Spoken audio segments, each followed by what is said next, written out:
Hello and welcome to Temple of Akasha, the home of embodied spirituality with me, Natasha. Today we're going to be talking about something that I like to call monk on a mountain syndrome. And this is referring to that tendency towards isolation, hermiting, hyper-individuality, and a withdrawal from connection and society that can come with a spiritual awakening. And of course, this is nuanced, but I'm speaking in generalizations to those of us that are not in this incarnation here to be monks, that are not being called to spend our time in ashrams or withdrawn or disconnected from society, and that actually have the dharmic mission and path to be integrated into society, because that's how we're here to serve. It's to be embodied and integrative and relational. So for those of you that do have that tendency towards isolation, or perhaps feel this tug of war within you, that you want to be in community, that you want to be deeply relational, that you want to be connected and to be serving, your own community and building a network and a tribe, but simultaneously feel really like you really struggle to do that and that you tend towards isolation, this is for you. This video is for you. So first of all, I want to speak to the fact that isolation, introversion, periods of stillness, of going within, are absolutely essential on a true spiritual journey, because we need to be able to take the time to shut out the noise of the world, to decondition, which means to really unravel what's true for us and what's not true for us, based on what programming we've been exposed to, through the media, through parental, familial programming, through our ancestral lineage, etc. So we have to take the time to go within and to really start discerning, why do I believe what I believe? Who am I if I wasn't trying to be someone that the world told me to be? So we really we do need stillness. We do need introversion to begin that discernment process. We need stillness, regular periods of stillness, and rest and introspection, so that we can really establish a clear connection to Source Creator, to Source Consciousness, to God, Goddess Consciousness. Harder and harder to do in this very busy, uprooted, destabilized, crazy world we're living in right now. But that's why it's even more essential, because if we are here to be in service to that consciousness, to that force of intelligence that has animated this world into being, this beating heart of love at the center of everything, we have to be connected to it regularly, and that often requires introversion. So there is a necessary part of being introspective and in an isolation. But what tends to happen during spiritual awakenings is that you'll start to wake up. You'll go from being deeply unconscious and asleep to your true nature, to what's happening on the planet in terms of the corruption and the distortions and the lies we've been fed in the fear-based matrix. You'll start waking up to the divinity in this experience, to your own divinity, to the wider divine orchestration. You'll start going through profound experiences that can feel alienating and isolating. So you'll start to recognize things that perhaps your family and friends around you don't recognize. You'll start to see the world in a new way. You'll start to experience the world in a new way. Often gifts and extra sensitivity will come online. So it does make being integrated in an unconscious world harder when you carry that extra level of sensitivity. Whether it's just a kind of clairsentience, a felt sense of the vibrational dissonance in the world, the vibrational separation that is really heavy, that's being perpetuated in the world, that's severing us from connection to one another, from connection to the earth.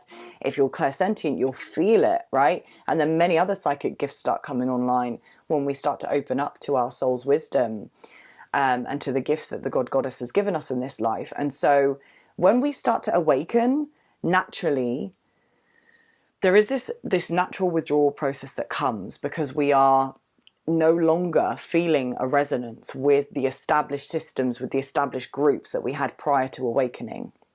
So we withdraw.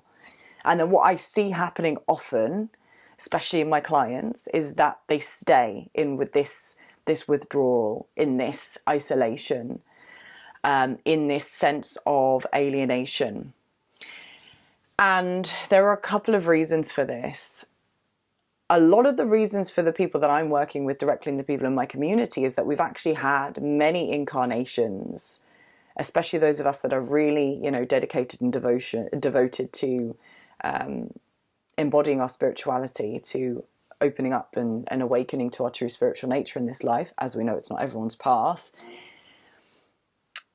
Those people have spent incarnations dedicating themselves to the process of what we could call transcendental spirituality or non-duality, where they've really taken the time to withdraw, to do those deep introvertive practices of, being deeply in meditation, of really devoting themselves perhaps to the yogic path or to Buddhism or to other, what I will call transcendental paths of enlightenment, which really focus on reconnecting to the I am presence. So that kind of higher chakra connection to the all, the I am, the true nature, which innately encourages a sense of, I don't want to say disembodiment, because it's not necessarily a disembodied path, but it does encourage us to move beyond the confines of this human experience and to become conscious and aware of something beyond this form world, which can lead to a sense of no longer valuing the human experience. Not always, but I've seen it, that it can.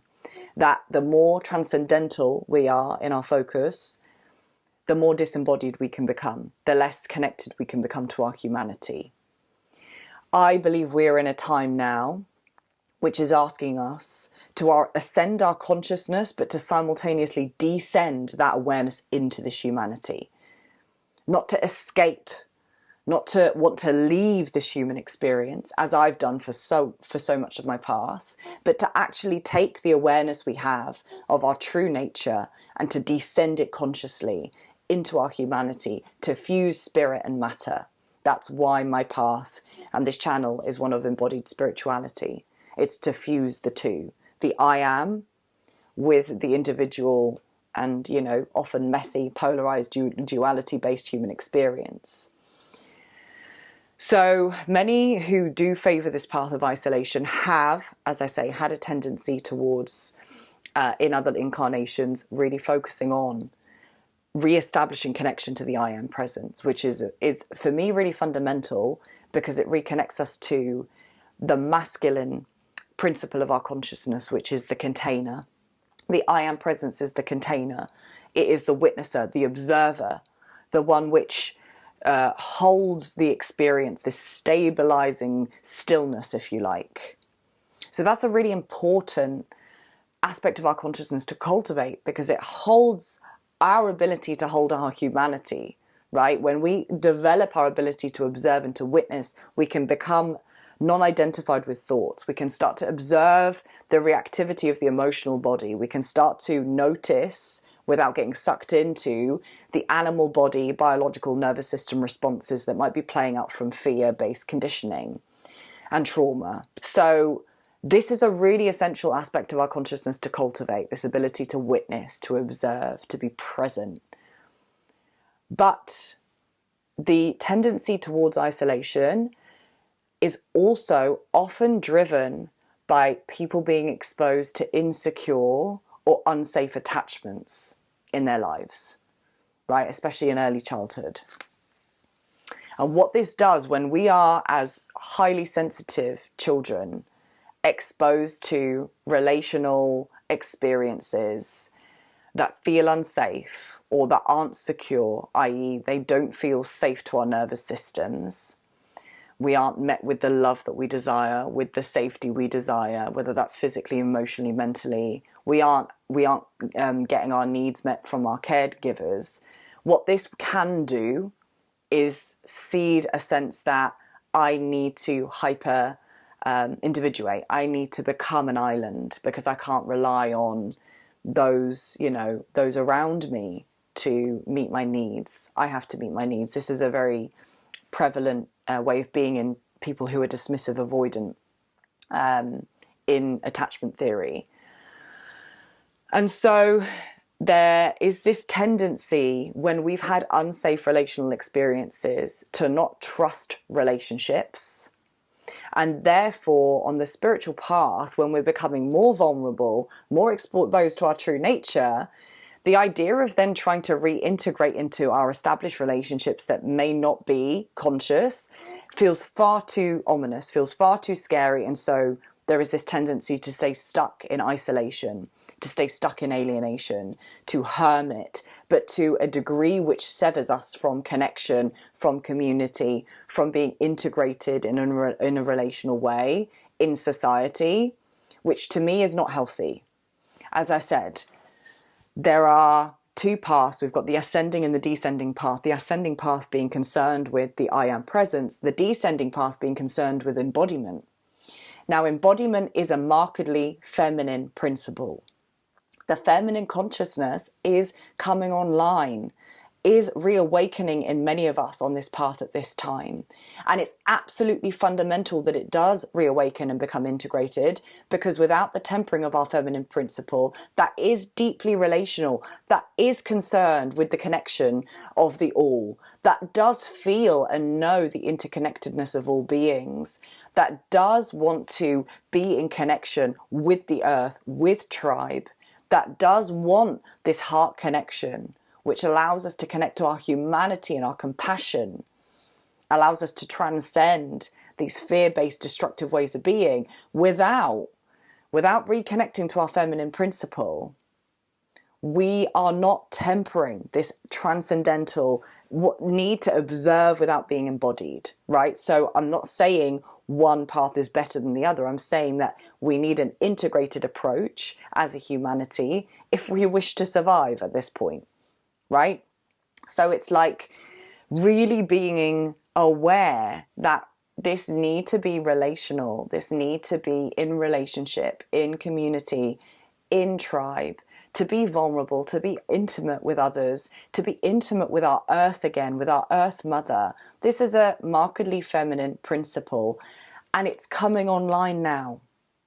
And so as it comes online, we are being called to descend our awareness back into these human bodies that are messy, to this human life that is messy, that is beautiful and agonizing, that is expansive and joy-filled and heartbreaking and riddled with fear and uncertainty. We're being asked to expand our capacity to hold everything with awareness and love and presence, and to bring it in to this humanity. And so I'm sharing this because what I see often in my clients and Soul Tribe members is this conflict of, you know, being someone on an awakening and remembrance path, of becoming more, you know, embodied when it comes to their kind of their soul's vibratory nature, their soul's essential essence, and simultaneously absolutely fearing connection. What I want to say is this: we don't heal relational wounding, relational trauma from having had insecure, unsafe attachments before. We don't, whether that's with your parents or with a past partner or friendships, or whether it's a brotherhood or a sisterhood wound, we don't heal that in isolation. What I see is many people sitting in ceremonies, sitting in their bedrooms doing shadow work, sitting alone at home, doing, you know, deconstructing their triggers. And while that is fantastic that people are taking the time to go and do that inner exploration, to not project everything onto those around them, to really understand and take responsibility and accountability for their own experience, it's fairly futile if you're not able to apply those principles in relationships. And this is why I refer to it as monk on a mountain. You know, when we feel this desire to hermit because the real world, or especially, you know, the fear-based matrix, the patriarchal colonist, consumerist paradigm that has been prevalent for so many thousands of years. When we awaken to this, it's almost jarring to the soul frequency, and we do have this tendency to want to withdraw, to be the monk that sits in peace and harmony alone, right? That can sit and observe and be connected to the I am presence in, you know, the depths of nature. But to me, that ability to hold that frequency, to hold that level of consciousness, that is needed in society now. Society needs a more integrative approach. We don't need more people escaping modern life. And I get it. The perils of this fear-based matrix, it's real. I've been there myself. I still continue to struggle with being an awake person or a person on an awakening path, and being in society as it currently stands. You know, it feels like a deep dissonance within me, and I recognize that nothing changes if I choose to try and bypass and escape the pain, the suffering, the disharmony that didn't start with us in this incarnation, but we have the option, we have the opportunity even to start ending this paradigm. And we don't end it by isolating, by withdrawing, by taking ourselves away. We are innately relational beings as humans. We need to rewire this global community for safe relationship, for conscious relationship. We do that by starting at a grassroots level with ourselves, with our families, with our communities, with our tribe members. I do want to just speak to the fact that some of you, even, aspects of my community and my personal network, it's not always necessary and it's not always healthy for us to force, conscious connection in certain dynamics. If we have, people who are unconscious, who we might call toxic, family members or friends or community members, that refuse to take responsibility and accountability for their own journey, for their own consciousness and the way in which they relate to others, maybe we need to set boundaries and we no longer choose to engage with those people, Inaction, and sometimes not saying anything and not interacting with certain people, is the most helpful form of action we can take. So I want to really just speak to that, because I know many of you have commented on previous videos saying that you isolate and you feel withdrawn because the people in your current network, they aren't conscious, they're not taking responsibility, and that's valid. So it's also then your responsibility to start creating communities and start connecting with communities where this work is being done.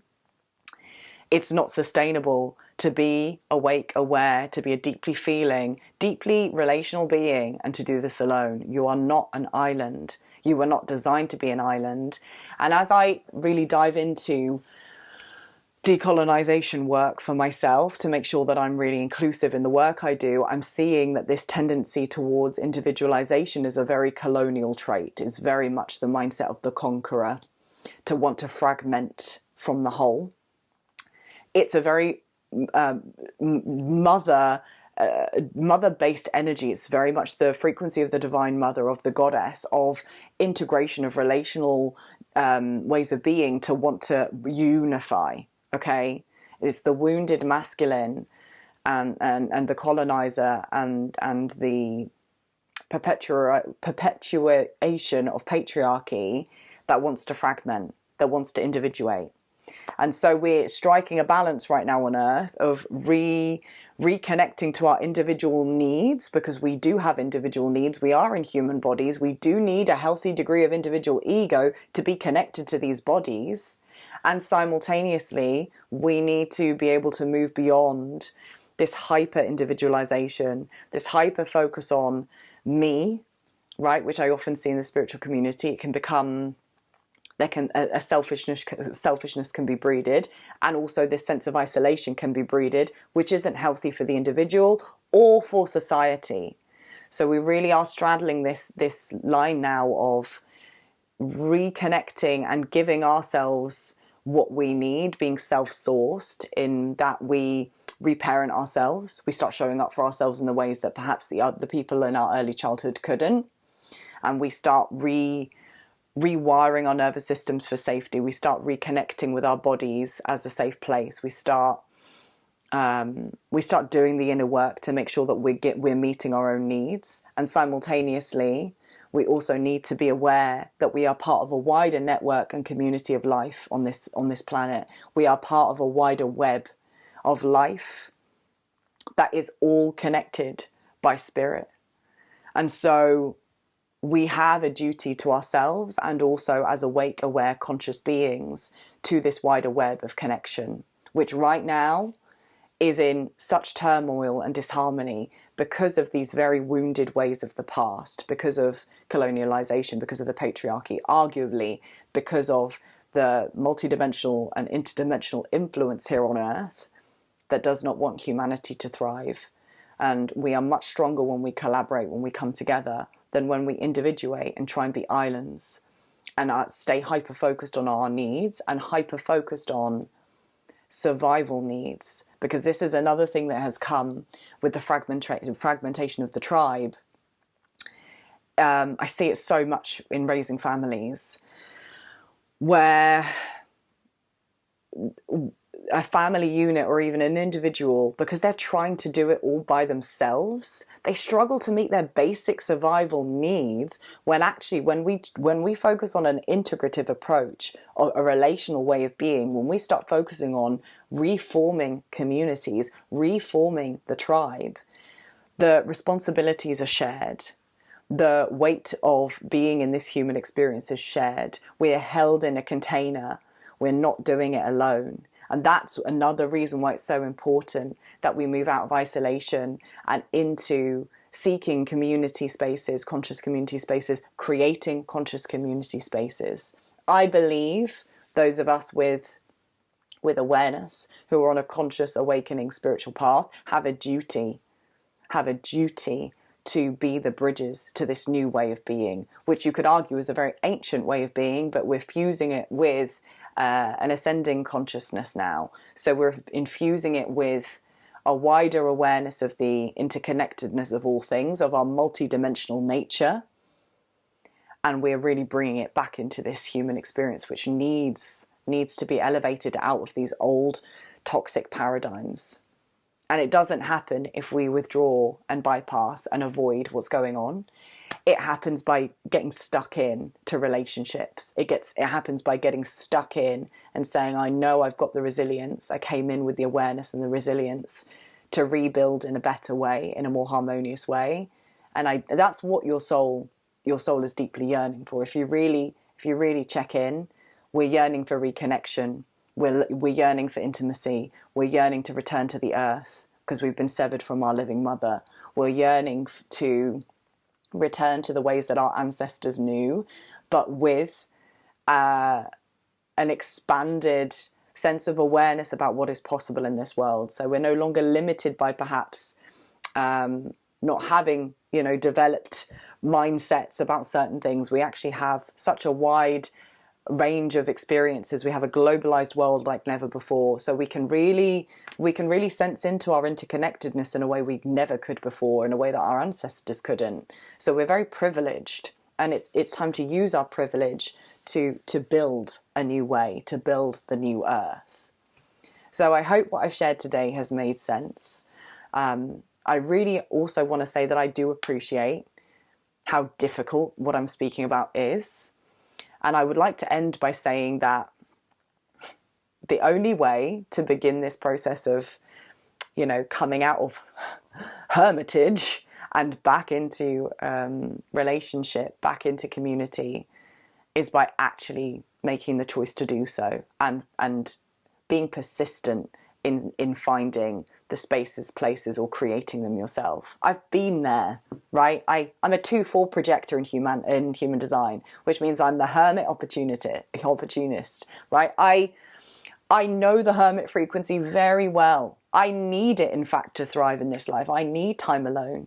I need time to withdraw. I need time to be and to ruminate in my own internal experience and internal world. And simultaneously, perhaps the opportunist line is how this benefits me, but I know the value and the benefit of being in network and relational experiences that are harmonious and conscious. And I've gone from being very isolated on my journey, especially after the Kundalini awakening, right? And not knowing what was happening, and having these profound, crazy, multidimensional experiences, tripping balls while I wasn't doing any substances, right? Really having wild experiences and having no community. And that's after years of being on the spiritual path and being quite isolated, to then really recognizing that I'm responsible for my experience. If I want to be held in community, if I want intimate relationships, I've got to go out and find them, right? Sitting on my sofa, crying in bed all day, every day about how alone I feel isn't going to change a damn thing. This is where self-responsibility and accountability comes in, that we are responsible for our own experience. If we want something, we got to go after it. We got to go get it. It's not going to come to us by pure hope and wishful thinking alone. Okay, we've come into human bodies to co-create and to animate spirit and matter. That means taking aligned action. It means if you want your community, if you want to move beyond hermitage, be kind to yourself, recognize what feels healthy and what doesn't feel healthy in relationship, and start seeking out relationships that feel kinder to your nervous system. Start doing the inner work, in therapy with mentors, in community spaces where you can start to rewire your programming of your nervous system for safety, and know that the people you're seeking are out there. Trust me. I spent so long thinking that I'd have to be alone on this journey, that there was no one like me in the area I live in. And I'm at this moment back in my hometown, and my closest and dearest sisters have always been about 10 minutes away from me by car, and I didn't even know it. So have hope, my friends. Community is out there, and it's waiting for you. The world needs you in relationship, integrated in this society, sharing your gifts, sharing your light, sharing your voice. We heal together. We heal this fragmented world together. So with that being said, if you do need one-to-one support, my website is in the link, the description box below. What am I trying to say? The link to my website is in the description box below. I'm opening up a range of services that are more accessible on a donation basis, and I really want to open up my services to people in minority communities or in the BIPOC community who may not have access to the same resources and privilege that I do. I want to make sure that my work gets to the people that need it. So if you do need support, please contact me.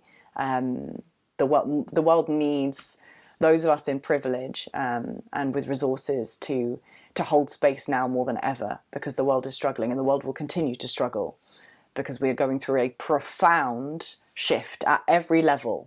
And it's only going to get messier in the short term, unfortunately, because it's absolutely necessary. When we're demolishing something as toxic and as insidious as what's been established on the earth, it needs to collapse. The collapsing is messy. When you demolish a building, before you can rebuild on that land, it's a fucking shit show. Welcome to Earth for the next, I want to say a couple of decades, but I don't know. So anyway, I'm sending you love, I'm sending you healing, and there's a big change in my focus coming at the beginning of next year, which I'm not going to share yet, but it is really my intention moving forwards to start creating healing spaces and community spaces where we can do this work together, where we can re-establish the tribe, both online and in person. So I really look forward to delivering that. So sending love, and I look forward to connecting with you again in the next video.